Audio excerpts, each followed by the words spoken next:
Dictation शुरू होगा 10 second बाद। स्टार्ट। मनुष्य की जिंदगी में धीरज और सब्र एक दूसरे से जुड़े रहते हैं। जब कोई बेचैन या अधीर हो तो सबसे पहले उसका धीरज जवाब देता है और ऐसे में सब्र का तो सवाल ही पैदा नहीं होता। उदाहरण के तौर पर माली प्रतिदिन पौधों में पानी देता है, मगर फल सिर्फ मौसम में ही आता है।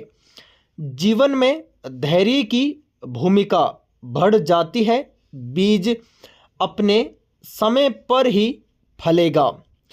आमतौर पर जिंदगी में किसी न किसी मोड़ पर न्यूनाधिक उथल पुथल मचना स्वाभाविक है। ऐसे में अगर व्यक्तित्व कमजोर है तो अपने आप को नियंत्रण में रखना असंभव नहीं तो मुश्किल है। किसी अनजानी उलझन में बहुत से लोगों में सुलझने की समझ नहीं मिलती, क्योंकि हमने जीवन को इस हद तक पल्लवित नहीं किया है जिसके अभाव में अचानक आए संकटों से जूझने में दिक्कत होती है। पैरा। किसी गुरुकुल में गुरुदेव शिष्यों को बाण चलाना सिखा रहे थे।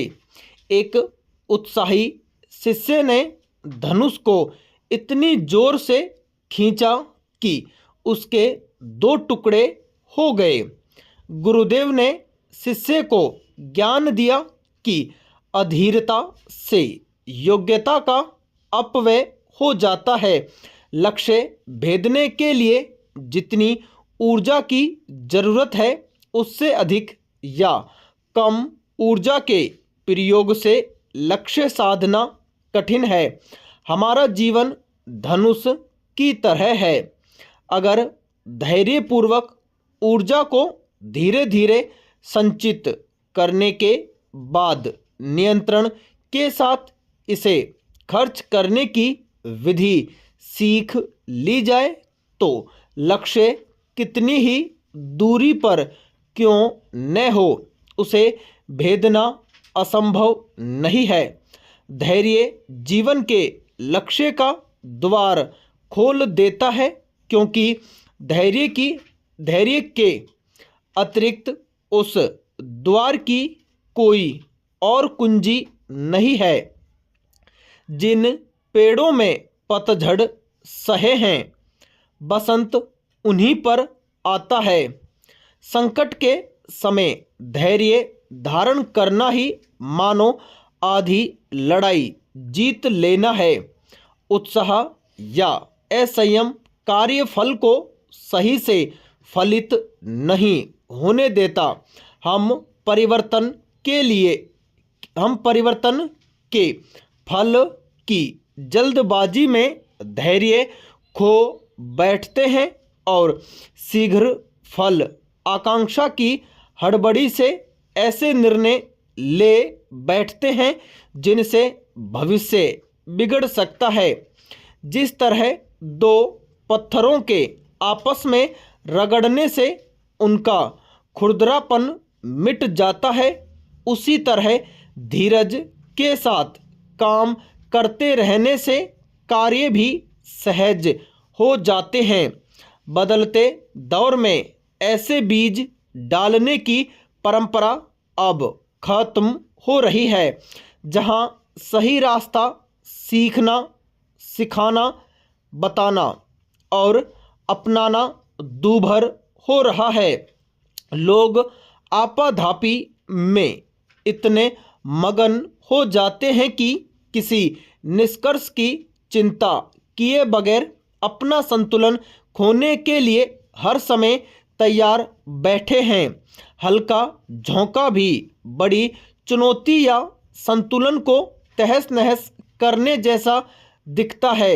सौभाग्य से हम इंसान हैं, लेकिन प्राकृतिक रूप से उम्र में बड़े जरूर होते जाते हैं, लेकिन हकीकत में बहुत कुछ अच्छा या वजनदार सबक सीख नहीं पाते। इससे हमारे व्यक्तित्व विकास में धीरज और संतोष का योगदान न के बराबर होता है।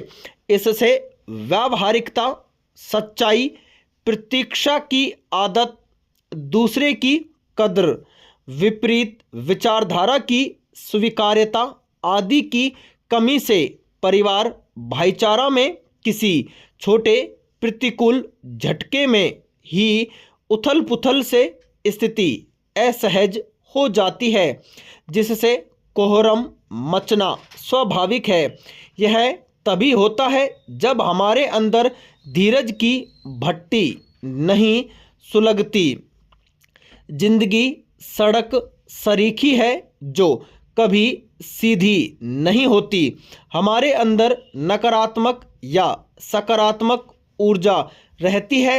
उसके निखार के लिए संस्कार, परिवार का माहौल, शिक्षा का परिवेश, समाज में मौजूद प्रचलन आदि की गुणवत्ता मशाल का काम करती है। दिक्कत यह है कि मौजूदा शिक्षा ने नौकरी को औजार और ज़रूरतों ने पैसे को महत्वपूर्ण बना दिया है, जो हमारे जीवन पर राज करते मालूम होते हैं। इससे बहुत सारी चाही अनचाही वजहें पैदा हो रही हैं। पैरा युवा शक्ति ऊर्जा का भंडार है और जल्दबाजी में फल को झटकने की लालसा रखती है। ऐसे में ऊर्जा का सदुपयोग खतरे में पड़ जाता है। समय आने पर ही कार्य फलित होता है। हम सभी समाज के अभिन्न अंग हैं। हमारी हर अच्छी और हर बुरी बात का समाज पर अच्छा और बुरा असर होता है। संत व्यक्तिगत स्तर की सुचिता और सभी के कल्याण की भावना पर जोर देते हैं। संसार में रहते हुए व्यक्तिगत प्रलोभनों से ऊपर उठना मुश्किल है। यह मुश्किल आसान करता है ध्यान। ध्यानस्थ के लिए शेष संसार के संपर्क कुछ मायने नहीं रखते। ध्यान मनुष्य को किसी और ही लोक में ले जाता है। वह ध्यान द्वारा परम सुख को प्राप्त करता है, जिसके आगे संसार के सारे सुख गौण हैं। ध्यान वह अवस्था है जिसमें सही अर्थों में व्यक्ति का स्वयं से साक्षात्कार होता है। व्यक्ति का स्वयं से साक्षात्कार नहीं हो पाना ही हमारी एक प्रमुख समस्या है। ऐसा मनुष्य बेवजह भाग दौड़ में लगा रहता है। जीवन में सक्रियता अच्छी बात है, लेकिन व्यक्ति अगर स्वयं को समझ नहीं रहा है या अपने बारे में नहीं सोच रहा है, अथवा वह अपनी क्षमताओं एवं सीमाओं से अवगत नहीं है, वैसे कार्य कर रहा है जिससे बेहतर करने की क्षमता उसके अंदर है, तो यह जीवन की एक बड़ी विडंबनापूर्ण स्थिति है। आज हर व्यक्ति इसका शिकार है, केवल सांसारिक चीज़ों की ओर आकृष्ट है।